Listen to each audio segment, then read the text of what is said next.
안녕하십니까? 시니어 경제교실입니다.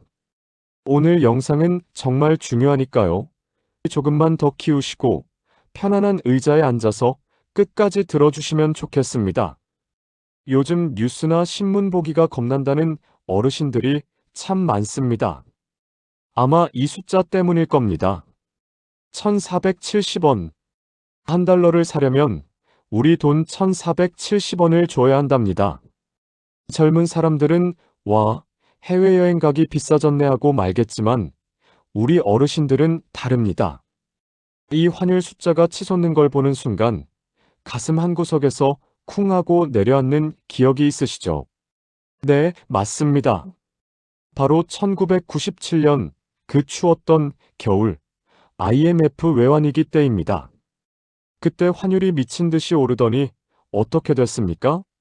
멀쩡하던 회사가 하루아침에 부도가 나고 평생 다닌 직장에서 쫓겨나고 금반지, 돌반지 다 꺼내서 나라 빚 갚겠다고 줄을 섰던 그 눈물겨운 기억. 그 트라우마가 우리 몸에 남아 있습니다. 그래서 지금 환율이 1,400원을 넘었다는 뉴스를 보면 본능적으로 공포심이 드는 게 당연합니다. 이러다가 또 나라 망하는 거 아니냐? 은행에 넣어둔 돈 다 빼서 달러로 바꿔야 하는 거 아니냐? 밤잠 설치시는 분들 계실 겁니다. 하지만 어르신, 오늘 제가 드릴 말씀의 결론부터 아주 단호하게 말씀드리겠습니다. 지금은 그때와 다릅니다. 너무 걱정하지 않으셔도 됩니다. 나라는 망하지 않습니다.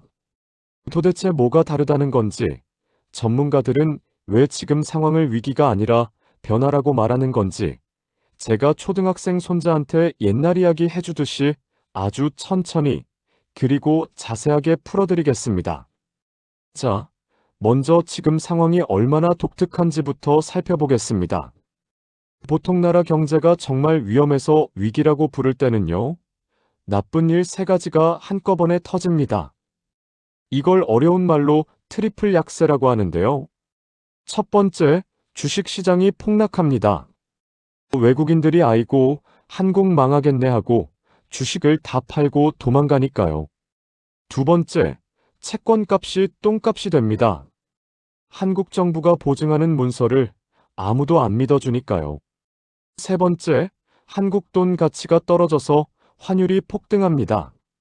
자, 옛날 IMF 때를 떠올려 보세요. 주식, 바닥을 쳤습니다. 금리, 20%, 30%까지 치솟았죠. 환율, 2,000원까지 갈 뻔했습니다.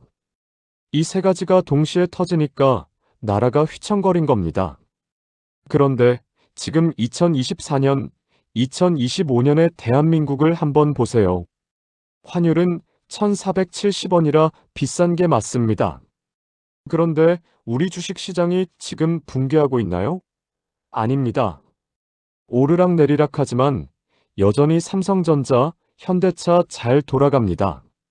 외국인들이 한국 주식 다 팔고 짐 싸서 도망가고 있나요? 그렇지 않습니다.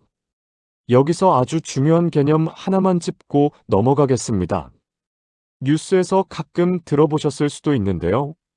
CDS 프리미엄이라는 게 있습니다. 이름이 영어라 어렵죠? 아주 쉽게 설명해 드릴게요. 이건 바로 국가부도 보험료입니다. 사람도 암보험이나 생명보험 들 때 건강한 사람은 보험료가 쌉니다. 그런데 어디가 많이 아프고 오늘 내일 하는 사람은 보험료가 엄청 비싸죠? 보험회사도 위험하니까 돈을 많이 받는 겁니다. 나라도 똑같습니다. 대한민국이라는 나라가 망할 것 같으면 전 세계 금융시장에서 매기는 이부도 보험료가 엄청나게 비싸집니다. 그런데 놀랍게도 지금 한국의 부도 보험료는 아주 낮습니다. 오히려 몇 년 전 레고랜드 사태 때보다도 낮고 2008년 금융위기 때랑 비교하면 훨씬 안정적입니다. 심지어 중국이나 다른 나라들과 비교해도 아주 건강한 편입니다. 이게 무슨 뜻일까요? 전 세계의 냉정한 투자자들이 보기에 대한민국? 거기는 환율이 좀 올랐을 뿐이지 망할 나라는 아니야. 한국은 아주 튼튼해. 떼먹힐 걱정 없어. 라고 인정하고 있다는 명백한 증거입니다. 자, 그러면 여기서 정말 궁금한 게 생깁니다. 아니, 나라는 튼튼하다면서 왜 환율만 이 모양이야? 왜 1200원 하던 게 1400원, 1500원까지 가는 거야? 그 이유는 우리 경제가 망가져서가 아니라 우리 경제의 체질과 구조가 완전히 바뀌었기 때문입니다. 전문가들은 이걸 두고 뉴노멀로 노멀, 한국말로는 새로운 표준, 새로운 정상이라고 부릅니다. 옛날에는 한 달러에 1100원, 1200원 하는 게 정상이었지만 이제는 1300원, 1400원 하는 게 새로운 정상이 되었다는 뜻입니다. 우리가 이 높은 숫자에 익숙해져야 한다는 거죠. 도대체 왜 이렇게 됐을까요? 가장 큰 이유는 돈이 밖으로 나가고 있기 때문입니다. 어르신, 오해하시면 안 됩니다. 돈이 한국이 싫어서 도망가는 게 아니라 돈을 벌러 해외로 투자하러 나가는 겁니다. 자, 우리 주변을 한번 둘러보세요. 옛날에는 돈 생기면 무조건 은행 예금 아니면 한국 주식이었죠. 그런데 요즘은 어떻습니까? 젊은 친구들 만나보면 다들 스마트폰으로 뭘 하고 있습니다. 너 뭐 하니? 물어보면 미국 주식 사요라고 합니다. 테슬라니, 애플이니, 엔비디아니 하는 미국 회사 주식을 삽니다. 이걸 서학개미라고 하죠. 우리나라 개인들이 미국 주식을 사려면 뭐가 필요합니까? 원화를 주고 달러를 사야 합니다. 너도 나도 달러를 사니까 달러 값이 오르는 겁니다. 개인만 그럴까요? 아닙니다. 기업은 더합니다. 삼성전자, 현대차, SK. 우리나라 내로라 하는 대기업들 보세요. 지금 미국에다가 어마어마한 공장을 짓고 있습니다. 왜 한국에 안 짓고 미국에 지을까요? 미국 대통령이나 정부가 자꾸 압박을 주니까요. 미국에서 물건 팔고 싶으면 미국 땅에 공장 지어서 미국 사람 고용해라. 안 그러면 관세 폭탄 때린다. 그러니 우리 기업들 입장에서는 살기 위해서라도 미국으로 가야 합니다. 공장 지으려면 땅 사야죠. 자재 사야죠. 월급 줘야죠. 다 뭐가 필요합니까? 엄청난 달러가 필요합니다. 그러니 기업들도 달러를 마구 사들이는 겁니다. 정부는 또 어떤가요? 국민연금 아시죠? 우리 노후 책임지는 국민연금. 이 국민연금도 돈을 불리기 위해서 한국에만 투자하지 않습니다. 해외 빌딩도 사고 해외 주식도 삽니다. 역시나 달러가 필요합니다. 자, 정리해 볼까요? 우리 옆집 김서방도 미국 주식 산다고 달러 찾죠. 대기업 회장님도 미국 공장 짓는다고 달러 찾죠. 국민연금도 투자한다고 달러 찾죠. 대한민국의 개인, 기업, 정부가 모두 달러가 필요해. 라고 외치고 있는 상황인 겁니다. 사려는 사람은 줄을 섰는데 파는 사람은 없으니 당연히 달러 몸값이 천정부지로 솟는 겁니다. 이건 한국 경제가 나빠서가 아니라 우리 경제 활동 무대가 그만큼 전 세계로 넓어졌다는 증거이기도 합니다. 그래서 전문가들은 이 높은 환율이 일시적인 게 아니라 앞으로 당분간 쭉 계속될 거라고 보는 겁니다. 자, 그럼 여기서 제일 중요한 이야기, 어르신들이 오늘 밤 다리 뻗고 주무실 수 있는 이야기를 해드리겠습니다. 그래도 환율 오르면 빚 갚기 힘들어서 나라 망하는 거 아니냐? 이 질문에 대한 답입니다. 1997년 IMF 때와 지금 2025년의 대한민국은 완전히 180도 다른 나라가 되었습니다.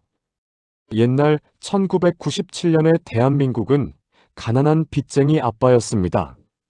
공장 돌릴 돈이 없어서 외국 은행에서 달러를 잔뜩 빌려다 썼습니다. 그런데 갑자기 환율이 800원에서 1600원으로 2배가 됐습니다. 그럼 갚아야 할 빚도 가만히 앉아서 2배가 되는 겁니다. 1억 갚으면 될 걸 2억을 갚아야 하니 도저히 못 갚아서 부도가 난 거죠. 이게 외환위기의 본질입니다.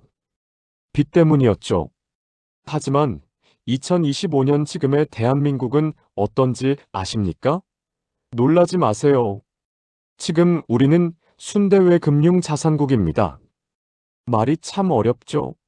쉽게 풀면 외국에 갚아야 할 빚보다 외국한테 받아낼 돈이 훨씬 많은 부자 아빠가 됐다는 겁니다.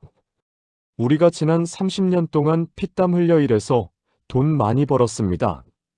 그 돈으로 미국 주식도 사놓고 미국의 공장도 지어놓고 베트남의 빌딩도 사놨습니다. 이게 다 우리 재산입니다. 그런데 이 재산들은 다 무엇으로 표시되어 있나요? 네, 바로 달러로 되어 있습니다. 자, 계산기를 한번 두드려 볼까요? 환율이 오르면 달러가 비싸지면 우리가 외국에 가지고 있는 이 어마어마한 재산의 가치는 어떻게 될까요? 원화로 환산하면 엄청나게 늘어납니다. 옛날에는 환율 오르면 빚더미에 깔려 죽을 뻔했지만 지금은 환율 오르면 삼성전자나 국민연금이 해외에 가진 자산 가치가 늘어나서 오히려 이득을 보는 부분도 생겼다는 겁니다. 이걸 전문 용어로 자연스러운 해지, 즉 방어막이 생긴 셈입니다. 그래서 지금 환율이 1470원을 찍어도 외국인들이 한국 망한다 소리를 안 하는 겁니다. 한국은 이제 돈 많은 나라잖아. 해외에 자산 빵빵하잖아. 환율 좀 올라도 충분히 버틸 수 있어. 라고 믿는 거죠. 어떻습니까? 좀 안심이 되시나요? 우리는 더 이상 1997년에 힘없는 대한민국이 아닙니다. 체력이 아주 튼튼해졌습니다. 하지만 어르신, 좋은 점만 말씀드리면 거짓말이겠죠. 나라가 망할 위험은 없지만 우리 서민들의 실제 생활, 장바구니 물가는 좀 팍팍해질 수 있습니다. 이게 우리가 겪어야 할 진짜 현실입니다. 첫 번째로 물가가 오릅니다.